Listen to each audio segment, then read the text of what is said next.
Hello बच्चों, आज की क्लास में हम स्टार्ट करने वाले हैं भारतीय अर्थव्यवस्था का विकास क्लास 12th का एक नया चैप्टर जिसका नाम है मानव पूंजी निर्माण। मानव पूंजी निर्माण आपके सबसे इंटरेस्टिंग चैप्टर्स में से एक चैप्टर्स हैं। इस चैप्टर में आपको काफ़ी सारी चीज़ें सीखने के लिए मिलती है और दूसरा बोर्ड एग्जाम के अंदर अच्छे खासे नंबरों का यहाँ से क्वेश्चन भी आ जाता है। तो आइए आज हम चैप्टर स्टार्ट कर रहे हैं मानव पूंजी निर्माण। और मानव पूंजी निर्माण के अंदर आज हम लोग स्टार्ट करने वाले हैं पार्ट नंबर 1। इस चैप्टर में हमें काफ़ी सारी चीज़ें सीखने के लिए मिलती है कि मानव पूंजी निर्माण क्या है, मानव पूंजी निर्माण किन तत्वों के ऊपर आधारित है और किस प्रकार मानव पूंजी निर्माण को देश में बढ़ाया जा सकता है और कैसे वो हमारे देश के विकास में योगदान करते हैं। तो आज हम पार्ट नंबर 1 के अंदर बच्चों 4 छोटे छोटे से टॉपिक्स इस चैप्टर के पढ़ने वाले हैं। मानव संसाधन क्या है, उसके बाद हम लोग पढ़ेंगे मानव पूंजी निर्माण क्या है, मानव पूंजी निर्माण के बाद मानव पूंजी और भौतिक पूंजी में आप कैसे डिफरेंस कर सकते हो, और फिर मानव पूंजी निर्माण के क्या क्या स्रोत है, यानी कि कैसे हम मानव पूंजी को बढ़ा सकते हैं। ठीक है, तो सबसे पहला क्वेश्चन है मानव संसाधन। देखो, मानव संसाधन को समझाने से पहले मैं आपको ऐसे बताता हूँ कि जिस प्रकार हमारे लिए मशीन एक संसाधन होता है, जिस प्रकार हमारे लिए फर्नीचर संसाधन है, जिस प्रकार हमारे लिए बिल्डिंग संसाधन है, उसी तरीके से एक शिक्षा प्राप्त किया हुआ, एक अनुभव प्राप्त किया हुआ व्यक्ति भी हमारे लिए संसाधन है, क्योंकि वो भी हमारे को उत्पादन की गति को तेज करने में मदद करता है, वो भी हमारे को उत्पादन करने में मदद करता है। एक एग्जाम्पल से मैं आपको समझाने की कोशिश करता हूँ। फॉर एग्जाम्पल, आपने किसी हॉस्पिटल के अंदर विजिट करा और हॉस्पिटल की बिल्डिंग बहुत शानदार बनी हुई है, हॉस्पिटल के अंदर पानी से लेकर हर तरीके की सुविधा अवेलेबल है, हॉस्पिटल के अंदर प्रॉपर बेड लगे हुए हैं, हॉस्पिटल में सारी मशीनें अवेलेबल हैं, एम्बुलेंस अवेलेबल है, मतलब हर एक वो चीज़ जो मरीज़ को चाहिए वहाँ पर अवेलेबल है। लेकिन दिक्कत सिर्फ एक है कि वहाँ हॉस्पिटल के अंदर काम करने वाले जो डॉक्टर्स हैं वो ज़्यादा अनुभवी नहीं है। तो कोई भी व्यक्ति वहाँ पर इलाज करवाना पसंद नहीं करेगा, क्योंकि उस हॉस्पिटल में सारी भौतिक पूंजी तो अवेलेबल है, सारे भौतिक संसाधन तो अवेलेबल है, लेकिन जो उसका मानव पूंजी है, जो अच्छे डॉक्टर्स हैं, वो अवेलेबल नहीं है। तो मरीज वहाँ पर इलाज करवाना पसंद नहीं करेगा। सेम यही चीज़ आप एक स्कूल पर रख के देख लो। स्कूल के अंदर मान लो स्कूल में सारी चीज़ें अवेलेबल हैं, स्कूल की बिल्डिंग बहुत शानदार है, क्लासरूम बहुत शानदार है, स्कूल के अंदर वो हर एक चीज़ अवेलेबल है जो शिक्षा प्राप्त करने के लिए स्टूडेंट को वहाँ पर चाहिए। लेकिन अब्सेंस है सिर्फ क्या चीज़ कि वहाँ के जो स्कूल के जो टीचर्स हैं वो ज़्यादा अनुभवी नहीं है। स्कूल के जो टीचर्स हैं मान लो उनकी डिग्री भी ज़्यादा नहीं है। तो अब ऐसे स्कूल के अंदर जहाँ पर सारी सुविधाएं तो अवेलेबल है, लेकिन वहाँ के जो टीचर्स हैं वो अनुभवी नहीं है, वहाँ के जो टीचर्स हैं वो अच्छे नहीं है, तो क्या कोई भी पेरेंट्स या कोई भी बच्चा वहाँ पर पढ़ना पसंद नहीं करेगा। तो इससे पता चलता है भौतिक पूंजी का ही होना जरूरी नहीं है, बल्कि भौतिक पूंजी के साथ मानव पूंजी का होना भी जरूरी है, मानव संसाधन का होना भी जरूरी है। तो हम ऐसा क्या करें कि हमारे देश के अंदर अनुभवी लोग, हमारे देश के अंदर शिक्षित लोगों की संख्या बढ़ जाए, यानी कि जो देश के अंदर शिक्षित और अनुभवी लोगों को हम बढ़ाते हैं तो उसी को हम लोग कहते हैं मानव पूंजी निर्माण। आइए सबसे पहले हम लोग समझते हैं कि मानव संसाधन क्या होता है। भाई, मानव संसाधन का मतलब है कि जैसे यार हमारे लिए मशीन, जैसे हमारे लिए बिल्डिंग, ये सब हमारे लिए संसाधन है, मानव भी एक संसाधन है। अगर वो अच्छी शिक्षा और अगर वो अच्छा कौशल प्राप्त कर ले, अगर वो अच्छा अनुभव हो जाए तो मानव संसाधन से अभिप्राय अर्थव्यवस्था में मूल्यवर्धन की प्रक्रिया में योगदान करने के लिए मानव की क्षमताओं से है। कह रहे कि ऐसे मानव जो हमारे देश के उत्पादन के अंदर योगदान देता है उसको हम लोग मानव संसाधन कहते हैं। जैसे मशीन हमारे देश के उत्पादन में योगदान देता है, जैसे फर्नीचर हमारे देश के उत्पादन में योगदान देता है, जैसे बिल्डिंग हमारे देश के उत्पादन में योगदान देता है, तो ऐसे ही मानव भी हमारे देश के उत्पादन में योगदान देता है, तो उसको हम लोग कहते हैं मानव संसाधन। और कौन से मानव हमारे देश के उत्पादन में योगदान देते हैं? जिनके पास कौशल और निपुणता होती है। बात समझ में आई कि नहीं? तो इसको हम लोग कहते हैं मानव संसाधन। ठीक है, नेक्स्ट टॉपिक पे हम लोग चल रहे हैं। अगला है मानव पूंजी निर्माण। यार, मानव पूंजी निर्माण का मतलब क्या है? अभी मैंने आपको एक एग्जांपल दिया कि मानव पूंजी होता क्या है। जैसे एक हॉस्पिटल के अंदर अनुभवी डॉक्टर्स का होना, एक स्कूल के अंदर बहुत ही अनुभवी टीचर्स का होना, एक मल्टीनेशनल कंपनी के अंदर बहुत ही अनुभवी, बहुत ही शिक्षित और बहुत ही स्वस्थ व्यक्तियों का होना जो उस देश की, उस कंपनी को क्या करे, आगे लेकर जाए, तो उसी को हम लोग कहते हैं मानव पूंजी। ठीक है, तो यह हम उसे बोल देते हैं मानव संसाधन। तो मानव पूंजी निर्माण का मतलब क्या है? जब ऐसे लोगों की संख्या में वृद्धि की जाती है, जैसे अच्छे डॉक्टर्स की संख्या में वृद्धि की जाए, जैसे अच्छे टीचर्स की संख्या में वृद्धि की जाए, जैसे अच्छे एम्प्लॉय की संख्या में वृद्धि की जाए, तो उसे हम लोग कहते हैं मानव पूंजी निर्माण। यानी कि मानव संसाधन का निर्माण करना मानव पूंजी निर्माण कहलाता है। मेयर के शब्दों में कहा जाता है कि मानव पूंजी निर्माण वह प्रक्रिया है जिसके द्वारा हम ऐसे व्यक्तियों की संख्या में वृद्धि करते हैं जिनके पास कौशल होता है, जिसके पास शिक्षा होती है और जिसके पास अनुभव होता है, ताकि वो हमारे देश के आर्थिक और राजनीतिक विकास के अंदर हमारा क्या करे, योगदान करे। अगर आपको भारत को आगे बढ़ाना है तो भारत के अंदर सारे लोग अनपढ़ होंगे, अगर भारत के अंदर बिना शिक्षा प्राप्त करे हुए लोग होंगे, अगर भारत के लोग स्वस्थ नहीं होंगे, अगर भारत के जो काम करने वाले लोग हैं अनुभवी नहीं होंगे, तो क्या भारत कभी आगे बढ़ सकता है? आप खुद सोचो। भारत को तो तब आगे बढ़ाया जा सकता है ना जब भारत के अंदर जो लोग हैं उनके पास कौशल हो, शिक्षा हो, अनुभव हो, तभी तो वो लोग क्या करेंगे, देश को आगे बढ़ाएंगे। ठीक है, तो इसी को हम लोग कहते हैं मानव पूंजी निर्माण। ठीक है, नेक्स्ट नंबर पे हम आ जाते हैं भौतिक पूंजी और मानव पूंजी में क्या अंतर है। अभी मैंने आपको समझाया यार, एक हॉस्पिटल के अंदर हम गए तो वो बिल्डिंग हमने देखा, मशीन हमने देखा, ठीक है, वहां पर हमने बेड देखा, सारी चीजें हमने देखी, तो वो क्या है, भौतिक पूंजी है। लेकिन उस हॉस्पिटल के अंदर अगर काम करने वाला जो क्या नाम है, डॉक्टर है, अगर वो बहुत अनुभव है, उसके बाद बहुत सारी डिग्रियां, बहुत शिक्षित है, और अगर वो पूरी शारीरिक रूप से स्वस्थ है, तो वो जो डॉक्टर है वो हमारे लिए क्या होगा बेटा, वो हमारे लिए होगा एक तरीके से मानव पूंजी। तो मानव पूंजी और भौतिक पूंजी में आपको अंतर समझ में आ गया होगा। एक स्कूल के अंदर, स्कूल की जो बिल्डिंग है, स्कूल के अंदर जितनी चीजें लगी हुई हैं, वो सब क्या है, भौतिक पूंजी, और स्कूल के अंदर जो पढ़ाने वाले टीचर्स हैं, जो कर्मचारी हैं, वो क्या है, मानव पूंजी। ठीक है, तो भौतिक पूंजी और मानव पूंजी में आपको अंतर समझ में आ गया होगा।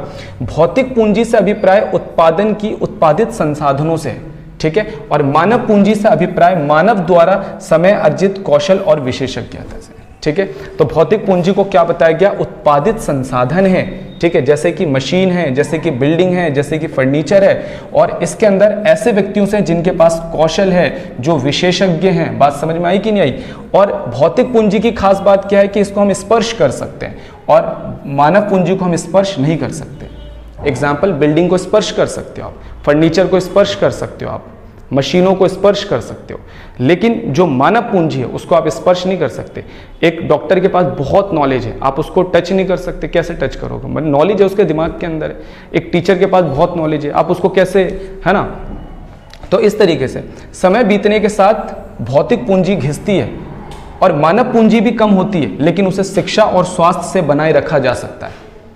फॉर एग्जाम्पल, जैसे जैसे समय बीतेगा, आपने एक बिल्डिंग बनाई, जैसे जैसे समय बीतेगा, 5 साल, 10 साल, 20 साल, बिल्डिंग जर्जर होती रहेगी, धीरे धीरे 60-70 साल में बिल्डिंग खत्म।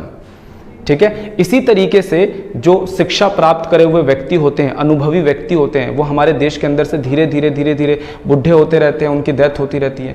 बहुत सारे ऐसे पढ़े लिखे लोग हैं जो दुनिया के अंदर बहुत नाम कमाए, धीरे धीरे उनकी डेथ हो गई। लेकिन ऐसे लोगों को हमें धीरे धीरे बढ़ाना भी है। तो नई जनरेशन जो आ रही है वो पढ़ लिख कर फिर आगे बढ़ रही है, और पुरानी जनरेशन जो धीरे धीरे बूढ़े हो जाते हैं वो मरते चले जाते हैं। तो याद रखना कि भौतिक पूंजी के अंदर अगर एक बार घिसावट हो गई तो हो गई, ठीक है, लेकिन मानव पूंजी की घिसावट को शिक्षा और स्वास्थ्य से आने वाली जनरेशन को अच्छी शिक्षा और स्वास्थ्य देकर उसको बढ़ाया जा सकता है। क्लियर है? भौतिक पूंजी को उनके मालिक से अलग किया जा सकता है, लेकिन इसको मानव पूंजी को हम उसके मालिक से अलग नहीं कर सकते। फॉर एग्जाम्पल, मेरे पास एक बिल्डिंग है, तो मेरी बिल्डिंग को आप मुझसे अलग कर सकते हो, लेकिन अगर मेरे पास किसी चीज़ की नॉलेज है तो आप उस नॉलेज को मेरे से नहीं छीन सकते। नेक्स्ट नंबर पे हमारा स्वास्थ्य पर किया गया व्यय। देखो, स्वास्थ्य पर किया गया व्यय भी बहुत इंपॉर्टेंट है। अगर देश के अंदर कोई बीमारी फैली हुई है तो क्या ऐसा देश तरक्की कर सकता है? तो ऐसा देश कभी तरक्की नहीं कर सकता जहां पर कोई बीमारी फैला हुआ है। तो देश के अंदर लोगों का स्वस्थ रहना भी जरूरी है अगर गवर्नमेंट चाहती है कि उस देश का उत्पादन तेज हो, उस देश का जीडीपी तेजी से बढ़े। ठीक है, खराब स्वास्थ्य और अल्प पोषण मानव की शक्ति की गुणवत्ता को विपरीत रूप से प्रभावित करता है। एक बीमार श्रमिक जिसे चिकित्सा सुविधा उपलब्ध नहीं है कार्य से अनुपस्थित रहता है, यानी एक व्यक्ति जो बीमार रहता है वो ज्यादातर कार्य नहीं कर पाता, जिससे हमारे देश के अंदर उत्पादकता की क्या होती है, हानि होती है। ठीक है। तो गवर्नमेंट लोगों का स्वास्थ्य बनाए रखने के लिए बहुत सारा पैसा क्या कर रही है, हॉस्पिटलों के माध्यम से और किस किस माध्यम से खर्चा कर रही है। गवर्नमेंट स्वास्थ्य के ऊपर जनरली 4 तरीके का पैसा खर्चा करती है। एक होता है निवारण औषधि। निवारण औषधि का मतलब होता है जो रोग होने से पहले दिया जाता है। जनरली आपने देखा होगा छोटे बच्चों को पोलियो का टीका दिया जाता है, खसरे का टीका दिया जाता है।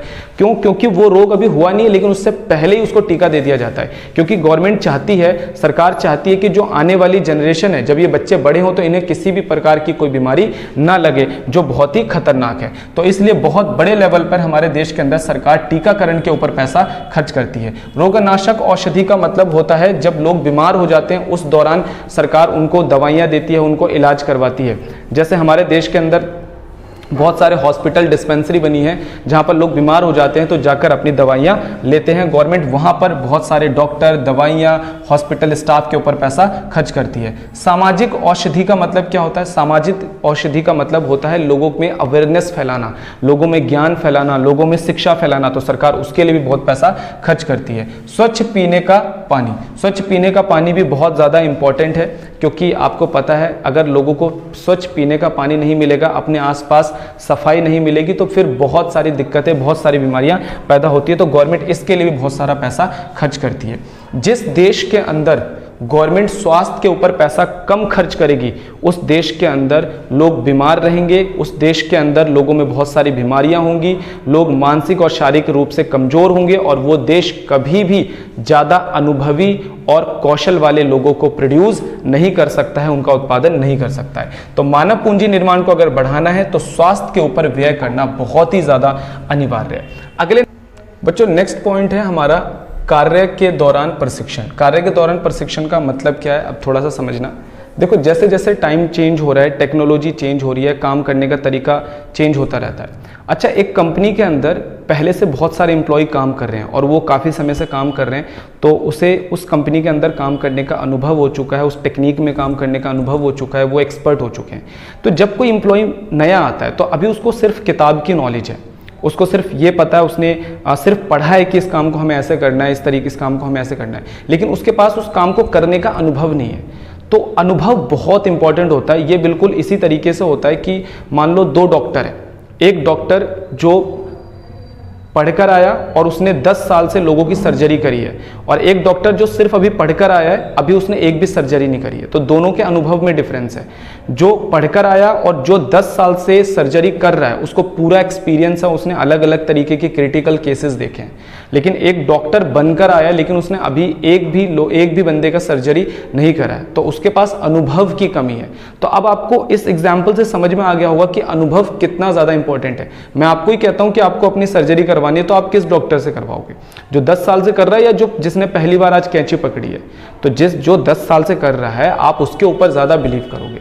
तो यही मैं आपको समझा रहा हूँ कि शिक्षा के साथ ना आपको प्रशिक्षण भी बहुत ज़्यादा इंपॉर्टेंट होता है। जब तक बंदे के पास प्रशिक्षण नहीं है तब तक हम नहीं बोल सकते कि वो एक अनुभव और कौशल वाला व्यक्ति बन गया। ठीक है, तो यहाँ पर प्रशिक्षण बहुत इंपॉर्टेंट है। अच्छा, जो फर्में होती है प्रशिक्षण 2 तरीके से दिया जा सकता है। पहला, आप अनुभवी श्रमिकों के अंडर रख सकते हो, दूसरा फर्म के परिसर से बाहर भेज सकते हो। बहुत बड़े बड़े हॉस्पिटल्स में क्या होता है, जब नए डॉक्टर आते हैं तो उन्हें एक्सपर्ट डॉक्टर्स के अंडर रखा जाता है, पहले देखो सीखो उसके बाद करो।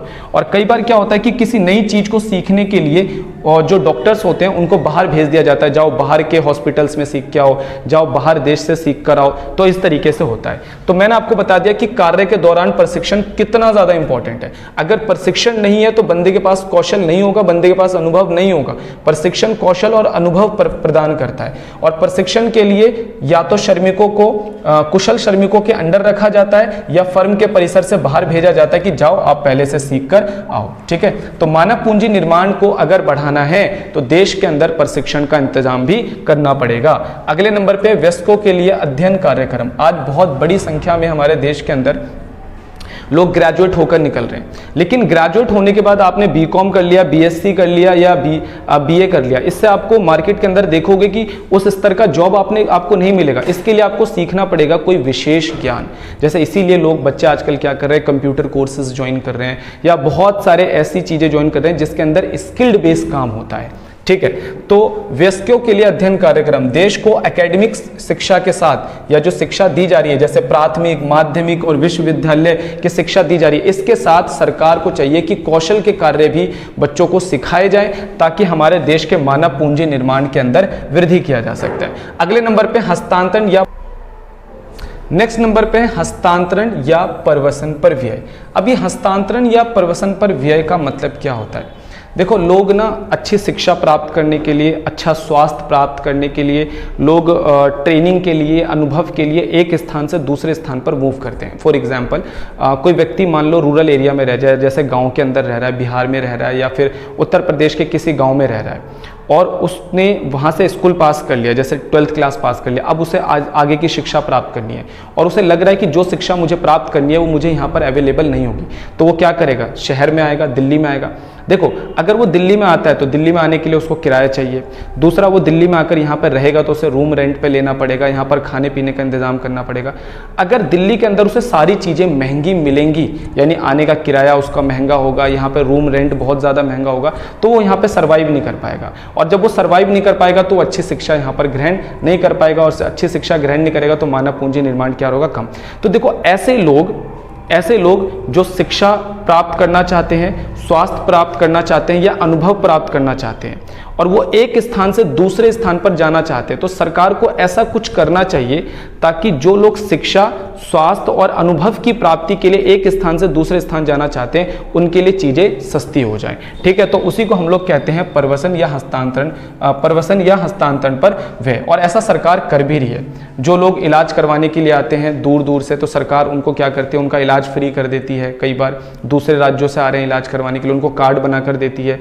इसके अलावा जो दूसरे राज्यों से बच्चे पढ़ने के लिए आते हैं, सरकार उनके लिए बहुत सारे इंतजाम करती है। तो आप देखोगे कि गवर्नमेंट प्रवसन या हस्तांतरण पे जितना ज्यादा व्यय करेगी, सरकार लोगों को एक स्थान से दूसरे स्थान पर जाकर शिक्षा, स्वास्थ्य और अनुभव को ग्रहण करने में जितना ज्यादा मदद करेगी, जितना ज्यादा व्यय करेगी, देश का मानव पूंजी निर्माण उतनी ही तेजी से बढ़ेगा। तो इस पूरे पैराग्राफ के अंदर वही चीज लिखी गई है, आप सभी बच्चे पढ़ लेंगे।